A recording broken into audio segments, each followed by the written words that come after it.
क्या तुम्हें पता है जो मॉन्स्टर की एंडिंग थी वो फर्स्ट एपिसोड में ही रिवील हो गई थी, बस तुमने नोटिस नहीं किया। पता है योहान कभी भी पलक नहीं झपकाता है अपनी, और किसी भी सीन में उसकी परछाई भी नहीं दिखाई गई है। एंड इसके पीछे का रीजन ये है कि योहान सोते सोते सोते।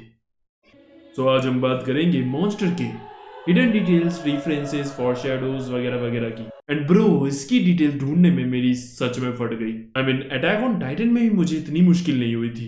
एंड मैं कहना चाहूंगा कुछ डिटेल्स तो इसकी देखकर मैं खुद हिल गया। एंड कुछ डिटेल्स तो ऐसी हैं जिनके बारे में जब तुम्हें पता चलेगा तो तुम योहान के कैरेक्टर को और ज्यादा अच्छे से समझ पाओगे। एंड मैं दावा कर सकता हूँ कि ये वीडियो देखने के बाद तुम मॉन्स्टर को रीवॉच करने वाले हो। सो यार ये वीडियो बनाने में भी काफी मेहनत लगी है। अगर इस पे अच्छे व्यूज भी आ जाए तो मजा ही आ जाएगा। और अगर तुम चाहते हो कि मैं ऐसी ही और हिडन डिटेल्स की वीडियो बनाऊं तो लाइक शेयर कमेंट कर दो, और हाँ इस वीडियो को हाइप भी कर दो। सो अब इसी के साथ सीधा स्टार्ट करते हैं। Yohan named फॉरशैडो।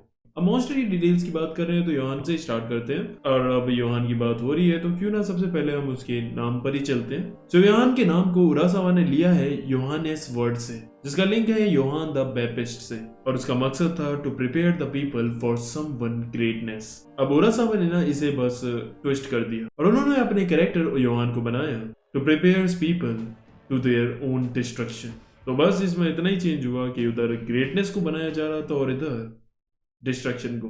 Final scene foreshadow. क्या तुम्हें पता है कि मॉन्स्टर का जो एंड था वो बहुत पहले ही तेनमा के एक डायलॉग में ही बता दिया गया था। सो एपिसोड 1 में तेनमा एक डायलॉग मारता है कि everyone deserves a second chance. And आगे जाकर जब लास्ट एपिसोड में योहान को गोली लगती है तो इस वक्त तेनमा को पता है कि वो एक मॉन्स्टर है, बट ये जानने के बाद भी वो योहान को बचाता है because he believes everybody deserves a second chance. So yes लोग बदल सकते हैं बट उनकी मेंटालिटी।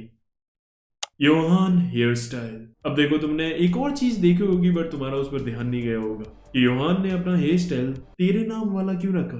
आई मीन बचपन में देखोगे तो उसके काफी छोटे छोटे बाल थे, बट बड़े होकर उसने अपना हेयर स्टाइल चेंज क्यों कर लिया। आई मीन यस उसकी चॉइस है, बट एक्चुअली में ये उरासावा की चॉइस थी। एंड उरासावा हर कोई चीज किसी ना किसी वजह से करते हैं। सो इसके पीछे की डिटेल यही है कि उसने अपने बाल आई को इसलिए रखे ताकि जो उसके सर पर गोली का निशान है वो कोई ना देख पाए, जो कि ये बताने की कोशिश कर रहा है कि वो अपने पास्ट को हाइड कर रहा है। You know he killed peoples just to erase his history. ये तो तब भी बाल है। Look behind you. So monster में ना एक काफी कंफ्यूजिंग सीन है जो कि एक्चुअली में काफी कॉम्प्लेक्स है। तो एक सीन है जिसमें योहान तेनमा से कहता है look behind you doctor, how many people do you think are standing there. और जब तेनमा पीछे देखता है तो वहां कोई नहीं था। तो ये क्या बताने की कोशिश कर रहा है, जो तेनमा है वो एक डॉक्टर है और उसने कई सारी लाइव्स बचाई। कई सारे पेशेंट्स हैं जिनकी जान बचना मुश्किल था, उन्हें भी डॉक्टर तेनमा ने बचाया। तो एक तरह से वो सारे पेशेंट्स ओ करते हैं अपनी लाइफ तेनमा को। अब योहान यहाँ पर ये बता रहा था तेनमा को कि you choose who lives and that's makes you god and gods are alone and that's why उसके पीछे कोई नहीं था। एंड ये एक्चुअली फॉरशैडो भी है तेनमा की आगे की जर्नी का, क्योंकि अब वो पूरा आइसोलेट होकर अकेले ही जाएगा उसे पकड़ने के लिए। Nina's gun symbolism. अब तुमने ये तो नोटिस किया होगा कि सीरीज में कई बार वो गन को पॉइंट तो करती है बट फायर नहीं करती। एक पॉइंट के बाद तो हम व्यूअर्स भी काफी ज्यादा इरिटेट हो जाते हैं कि ये फायर तो कर नहीं रही है तो पॉइंट क्यों करती है gun. But you have to understand that Naoki Urasawa never make a useless scene. So actually में नोटिस करना कि सारी सीन्स में जब भी नीना गन पॉइंट करती है तो उसके हाथ कांप रहे होते हैं, बट जब वो लास्ट में आकर योहान पर वो गन पॉइंट करती है उसके हाथ जरा से भी नहीं कांप रहे थे, क्योंकि ये सिंबलाइज कर रहा है कि जो उसका ट्रॉमा था अब वो उससे डर के भाग नहीं रही है, बल्कि अब उसे वो एक्सेप्ट करके उसे वो फेस कर रही है। Johan never blink. तुमने शायद ये नोटिस नहीं किया होगा कि योहान रेयरली ही अपनी आंखें झपकाता है, एंड जब भी वो किसी से बात करता है ना तब वो कभी भी अपनी आंखें नहीं झपकाता, क्योंकि जब तुम किसी से बात कर रहे हो और तुम ब्लिंक नहीं कर रहे हो ना तो वो तुम्हारी कामनेस दिखाता है तुम्हारे नेचर में, एंड सामने वाला भी फिर तुम्हारे सामने थोड़ा कंफर्टेबल हो जाता है। एंड दूसरा रीजन ये भी है ब्लिंक ना करने का, क्योंकि इसकी वजह से योहान सामने वाले को अच्छे से ऑब्जर्व भी कर पाता है ताकि वो उन्हें जल्दी से पढ़कर उन्हें मैनिपुलेट कर सके। और इसीलिए तुमने ये भी नोटिस किया होगा कि इसके नॉट ब्लिंक वाले सीन्स जो हैं वो काफी लंबे होते हैं, जब वो इनडायरेक्टली फॉरशैडो कर रहे हैं कि Johan is manipulating the other person and it will take time, that's why the shot is long. I mean पहली बार जब ये वाला सीन आया तो नीना बेहोश हो गई थी। साइलेंस फॉरशैडो।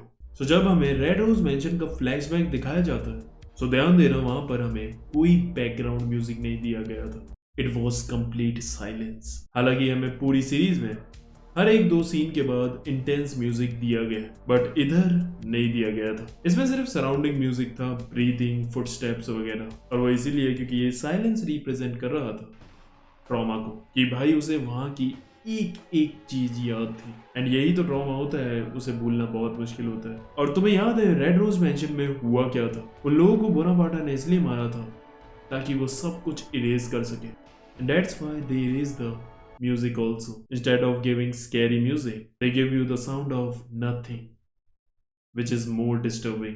अब रेड रोज मेंशन की बात कर ही रहे हैं तो इसके अंदर एक और मुझे तगड़ी डिटेल याद आई, रेड रोज मेंशन फॉरशैडो। अब देखो रेड रोज मेंशन के बारे में हम सबको पता है कि वो कितना बड़ा पार्ट प्ले करता है इस सीरीज में, बट क्या तुम्हें ये पता है कि ये मेंशन एक्चुअली में योहान की पर्सनैलिटी को सिंबलाइज करता है। रेड रोज मेंशन के अंदर कई सारे डेड एंड्स थे, एम्प्टी रूम्स थे, हिडन पैसेजेस थे, और उसके अंदर काफी सारा खून खराबा भी हुआ था। सो ऐसा हम कह सकते हैं कि it look beautiful from the outside but empty and scary in the inside. And ऐसा ही तो है योहान भी। योहान फिलॉसफी फॉरशैडो। अब फॉरशैडो की बात करें तो मुझे एक और फॉरशैडो बढ़िया से याद आया। तुमने ये तो देखा ही होगा कि कई सारी बुक्स इस सीरीज में हमें दिखाई गई हैं, बट ये नोटिस करना कि इन सारी बुक्स में हमें उनके ऑथर का नाम नहीं बताया गया है।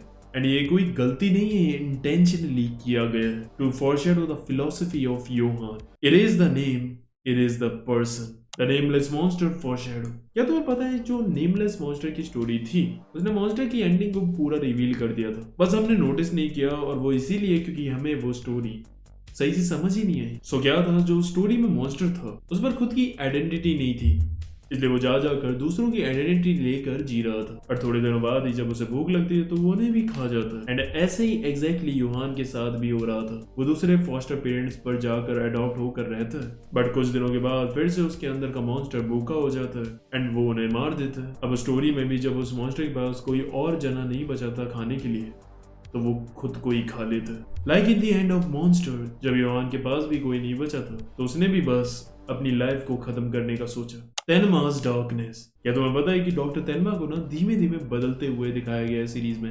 एक्चुअली में योहान चाहता था कि वो डॉक्टर तेनमा को उसी की तरह एक मॉन्स्टर बनाए, द अदर मॉन्स्टर, और वही होता है। योहान उसे अपने वर्ड से मैनिपुलेट करता है, जिसके बाद तेनमा को गिल्ट महसूस होता है और वो योहान को ढूंढने के लिए निकल पड़ता है। एंड धीमे धीमे हमें उसकी अपीयरेंस चेंज होते हुए दिखती है। उसका चमकता फेस डल हो जाता है, उसकी आंखें चार्मिंग से सीरियस और शार्पर हो जाती हैं, उसका पोस्चर भी चेंज हो गया था और उसके बाल भी बड़े हो गए थे, और इसीलिए लास्ट में वो काफी करीब भी था योहान को मारकर एक मॉन्स्टर बनने के। सो कैसी लगी ये वीडियो? अगर तुम्हें मजा आया है तो कमेंट करके ये बताना कि अगली बार मैं किस और एनिमे की डिटेल्स को पकड़ूं, और इसके अलावा भी तुम कोई और दूसरे टॉपिक्स भी सजेस्ट कर सकते हो जिस पर भी तुम्हें वीडियो चाहिए। बाकी ये दोनों वीडियो जो आ रही हैं इन्हें भी क्लिक करके देखो, काफी मस्त है। आज के लिए बस करते हैं, आरिगातो।